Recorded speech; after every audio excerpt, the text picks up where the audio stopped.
Avis vascular centre మన దేశంలోనే the best varicose vein hospital. ఇది నువ్వు రాసిందనా ఏదైనా ఇంగ్లీష్ ఫిల్మ్ నుంచి హిందీ నుంచి ఏమైనా తీసుకున్నావా అని అడిగారు అనుకోండి, కాదని చెప్పడం నిమిషం పని. కానీ నీకు ఆ డౌట్ ఎందుకు వచ్చింది అన్నది ఏదైతే ఉంటుందో కొంచెం డిస్టర్బింగ్ ఉంటుంది. నిజంగా ఇలాంటి డైలాగు పలానా ఇంగ్లీష్ ఫిల్మ్ లో ఉండొచ్చు, ఏదో హిందీ ఫిల్మ్ లో ఉండొచ్చు. అది మ్యాటర్ ఆఫ్ కోఇన్సిడెన్స్ అవుతుంది. చాలా మంది ఇండస్ట్రీలో ఎక్కువ ఉంటుంది సార్ ఇది. చాలా మంది డైరెక్టర్స్ దగ్గరికి వెళ్ళి అడుగుతారు, పలానా ఆ ట్రాక్ భలే ఉందండి, ఆ డైలాగ్స్ అన్ని అది మీరు క్రియేట్ చేసిందా, మీ రైటర్ ఏమైనా ఇచ్చారా అని అడుగుతారు. ఇది తెలియకుండా నిప్పు పెట్టే కార్యక్రమం అది. కావాలని చేస్తారో నాకు తెలియదు. నేను ఆ ఉద్దేశంతో అడగలేదు. కాదు కాదు, జనరల్ గా చెప్తున్నా ఎలా ఉంటాయి. ఆఫ్ కోర్స్ మిమ్మల్ని ఏదో అన్నట్టుందా? అవునవును, నాకు అర్థమైంది మీరు చెప్పింది. అది చాలా మంది అడిగారని కూడా అందుకే చెప్పాను ముందు. అవునవును. ఈ థాట్ వచ్చింది, కానీ నాకు నేను ఎందుకు ఇప్పటిదాకా కుదరలేదు. నాకు తెలుసు కాదండి. అండ్ నా దగ్గర ఒక సీరియస్ క్వశ్చన్ ఉంది. ఇది ఇప్పుడు మీరు కాకుండా నేను కాకుండా థర్డ్ పర్సన్ గురించి. సో మీకు చెప్పాలనిపిస్తే చెప్పండి, లేదా స్కిప్ చేసేసేయండి. షూర్. అనిల్ రావిపూడి గారు ఇప్పుడు దాకా ఆయన తీసిన ప్రతి సినిమా హిట్, మామూలు హిట్ కాదు. No. సో చెప్పి కొడతారు ఆయన హిట్, Hmm. కొడుతున్నానని చెప్పి కొడతారు.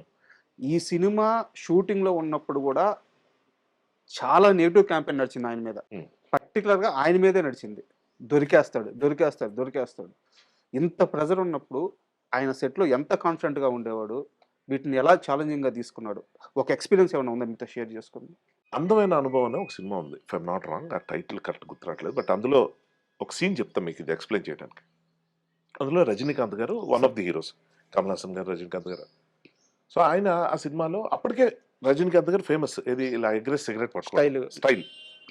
ఆ సినిమాలో కూడా అది ఉంటుంది ఆబ్వియస్గా. అప్పుడు అది పెడితే ఆ సినిమాలో వాళ్ళు చాలా స్ట్రగ్లింగ్ ఫేజ్లో ఉంటారు. హీరో క్యారెక్టర్ వాళ్ళకి డబ్బులు ఉండవు, చాలా ఇబ్బంది పడుతుంటారు, ఎవరైనా ఆపర్చునిటీస్ కోసం ఎదురు చూడటం. అలాగో పెద్ద మల్టీ మిలియన్ కలుస్తారు, కోటీశ్వరుని. ఫారెన్లో జరుగుతుంది ఈ సీన్. కలిస్తే సార్ ఆపర్చునిటీ కావాలి సార్ అంటే, వాళ్ళకి ఆ రోజుల్లో ఉన్న పరిస్థితికి ఒక 10,000 దొరికితే చాలా ఎక్కువ. అలాంటి పరిస్థితుల్లో ఏదైనా ఆయన ఒక పోనీ 5,000 ఇచ్చినా బాగుండు అన్న పరిస్థితుల్లో అతను చూస్తాడు రజనీకాంత్ సిగరెట్ ఎగరేయటం. ఇది కొంచెం యాడ్ చేసి చెప్తున్నాను, యాస్టీజ్ కాదు, ఎందుకంటే సీన్ బాగా అర్థం అవడం కోసం. సో అతను ఏమంటాడంటే, భలే స్టైల్గా ఎగరేస్తున్నా అంటే, సార్ అదే నా స్టైల్ బాగా ఓకే, ఇది మళ్ళీ చేస్తావంట. సార్ ఆగా ఒకసారి కాదు 10 సార్లు చేయాలి. ఎన్నిసార్లు ఏం చేస్తాను సార్, 100 సార్లు ఏం చేస్తాను, అది చాలు.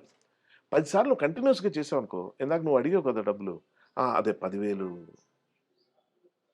కాదు కానీ ఓ 10 లక్షలు ఇస్తానంటాడు. ఒకసారి నమ్మబుద్ధి కాదు, డబ్బులు తీసి పెడతాడు, ఒక 10 లక్షలు చేయండి. చూసి సార్ మీరు ఫ్రెండ్స్ కూడా, సార్ మీరు చాలా మంచివాళ్ళు సార్, మా వాడు 1000 సార్లు అడిగినా చేస్తాడు సార్, మీరు చేయమనమయ్యా.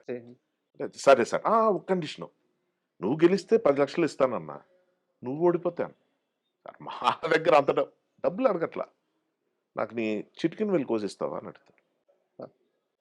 ఏంటిది అన్న, చిటికిన వేలు కోసిచ్చాను సార్. అది ఇది అనేటప్పటికి ఫ్రెండ్స్కి కానీ హీరోకి కానీ ఏం అడుగుతున్నారు, నేను ఎందుకు ఇస్తాను సార్, నేనే గెలుస్తాను అన్నట్టు.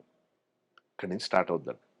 1, 2, 3, 4, 5, 6, 7 ఇక్కడి నుంచి అండి తెలియకుండా ఇంకొక 3 చేస్తే 10 అయిపోద్ది కదా అన్న దాంట్లో ఓడిపోతే నా చిటికిన వెళ్ళిపోద్ది అన్నది అక్కడ పాయింట్.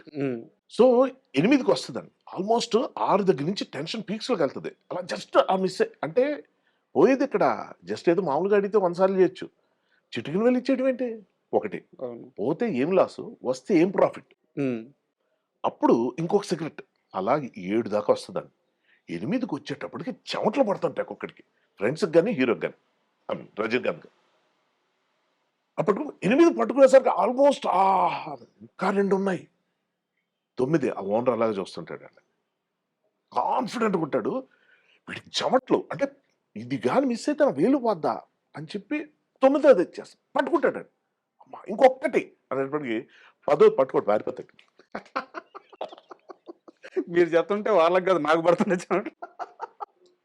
మీరు అనిల్ రావిపూడి, అవును, రాజమౌళి దగ్గర కూడా చూసాను సార్. రాజమౌళి గారు కూడా ఏ సినిమా తీసినా రగ్బీ అంటారా ఎవడో తెలుస్తుంది, డిజాస్టర్ అవుతుంది సినిమా. అవును అన్నారు. ఏది రిలీజ్ అయిన తర్వాత కూడా ఆడదాడదు, ఏదో రాజమౌళి ఏదో హడౌట్ మీద ఏం లేదు, ఏమి లేదురా రగ్బీ. నేను నిజం అనుకుంటాను, చూస్తే నచ్చేది మూవీ. నాకే నచ్చిందేమో అనుకునేవాడిని. కలెక్షన్ ఇంకో రకంగా ఉండేది. అది ఫేక్. అరే! ఓకే. Magadheera same topic. ఆ! ఆడదు. కొట్టాడు. 'త్రిబుల్ ఆర్' దాకా ఎళ్తే. 'బాహుబలికి' రాజమౌళి గారి ఇంటర్వ్యూలోనే ఉంటదండి. ఆయనే చెప్తాడు. ఫస్ట్ 'బాహుబలికి' 'బాహుబలి 1'కి భయపడ్డారంట. 1, 2 days or I'm not sure. ఒక రోజా, ఒక వారం రోజు ఫస్ట్ రోజు షో రిలీజ్ అయిన తర్వాత. ఏదో 1 వీక్ అనుకుంటా. అసలు. 3, 4 డేస్. ఎట్లా కొంచెం అంటే షాకింగ్ పీరియడ్ చెప్పాడాయన. అవును. అసలు డిజాస్టర్ టాక్ అంట సినిమాకి. అవును. అదేంటి? ఇందాక నేను చెప్పినట్టు కొన్ని సినిమాలు ఎందుకు ఆడతాయో కూడా తెలియవు. అందులో ఏముండదండి ఆడేస్తా ఉంటాయి. కాకపోతే ఏదో మ్యాజిక్ అనాలేమో దాన్ని. ఆ మ్యాజిక్‌ని అర్థం చేసుకొని మ్యాజిక్ లాజిక్ ఎప్పుడవుద్దంటే, మ్యాజిక్ అంటే ఒకసారి అయి రెండోది పోయినప్పుడు. హ్మ్. అది లాజిక్ అన్న పదం ఎక్కడ వాడాలంటే మ్యాజిక్ ఎలా చేయాలో తెలిసిపోయే లాజిక్ ఒకటి ఉంటదండి. Correct. So, Anil Ravipudi middle class mind సెట్‌ని పట్టుకున్నాడు. Correct word. మిడిల్ క్లాస్ అన్న మైండ్ సెట్ గురించి నేను చెప్తే ఇది చాలా జాగ్రత్తగా వినండి. It is not about financial status middle class అన్నది. మైండ్ సెట్ గురించి చెప్తున్నా. 1000 కోట్లు సంపాదించినోడు కూడా మిడిల్ క్లాస్ మైండ్ సెట్ ఉండొచ్చు. హ్మ్. అది ఎందుకు ట్యాప్‌లో నీళ్ళు అలా పోతున్నాయి కట్టేయండి. అరే బయట ఎందుకు నీళ్ళు కొంటారు? వాటర్ గురించి నేను చెప్తా. ఒక రూ. 20 ఖరీదు చేసే వాటర్ బాటిల్ గురించి. అక్కడ ఎక్కడో తింటే ఇంత అవుతుంది కదా! అదే ఇక్కడ చేసుకుంటే అయిపోతుంది కదా! అంటే అక్కడ డబ్బులు ఒకటే కాదు. బయట ఫుడ్ ఎందుకు తినడం ఇంట్లో చేసుకో. హ్మ్. ఇలా మీరు చూస్తే చిరంజీవి గారు కూడా ఒక ఎగ్జాంపుల్ చెప్పారు ఆ మధ్య. సబ్బుల గురించి అది అవునవును. మీరు చూసుంటే. అవును చూసాను. 4 సబ్బులు అయిపోయేటప్పటికి అంటే అలా కలిపి కలిపితే అంటే కొన్ని వేల కోట్ల మనిషికి అది అవసరం. అంటే వేస్ట్ చేయటం వేరు. దుబారా చేయటం వేరు. యూజ్ చేసుకోవటం వేరు. ఈ తేడా తెలిసినోళ్ళకి నేను మాట్లాడుతుంది లేకపోతే వాళ్ళు చేస్తుంది ఏంటో అర్థం అర్థమవుతుంది. కరెక్ట్. పిసినారితనం కాదిది. కాదు. పిసినారితనం వేరు. వేరే. కానీ మిడిల్ క్లాస్ మైండ్ సెట్‌లో అది వాడి రిలేషన్‌షిప్స్ సంబంధించి కావచ్చు. హ్మ్. వాడి అప్రోచ్ టువర్డ్స్ బిజినెస్ కావచ్చు. వాడి సైకాలజీ అంటే వాడి అండర్‌స్టాండింగ్ అబౌట్ సొసైటీ కావచ్చు. ఇన్ని యాస్పెక్ట్స్ ఉంటాయి సార్. ప్రతి ఒక్కడు మన రూట్స్ ఏంటంటే విలేజెస్ నుంచి వస్తాం. టౌన్స్‌లో నుంచి వస్తాం. అలా సిటీస్‌కొస్తాం. సో, మనం అలాంటి ఫేజ్‌లన్నీ చూసొచ్చినోళ్ళ గురించి చెప్తున్నా. సో లేకపోతే ఇక్కడ పుట్టినోళ్ళు కూడా మెట్రోస్‌లో పుట్టిన బట్ వాటెవర్ వాడు ఒక లైఫ్‌ని వాడు స్టడీ చేసుకుంటూ వెళ్తున్న ప్రాసెస్‌లో వాడికో మైండ్ సెట్ ఫార్మ్ అవుద్ది. ఈ క్వాలిటీస్ ఉన్న వాళ్ళని మిడిల్ క్లాస్ మైండ్ సెట్ అంటాం. సో మీరు అంటే అనిల్ రావిపూడి గారు ఆ ఎమోషన్‌ని పట్టుకున్నారని చెప్పారు. సో నాకు ఆ వర్డ్ కోసమే నేను అడిగింది. అయితే నాకొక ఎగ్జాంపుల్ కావాలి. అంటే మనం ఇందాకే మాట్లాడాం. ఈ పిసినారితనం కాదు. ఇది ఒక మైండ్ సెట్ అని చెప్పి.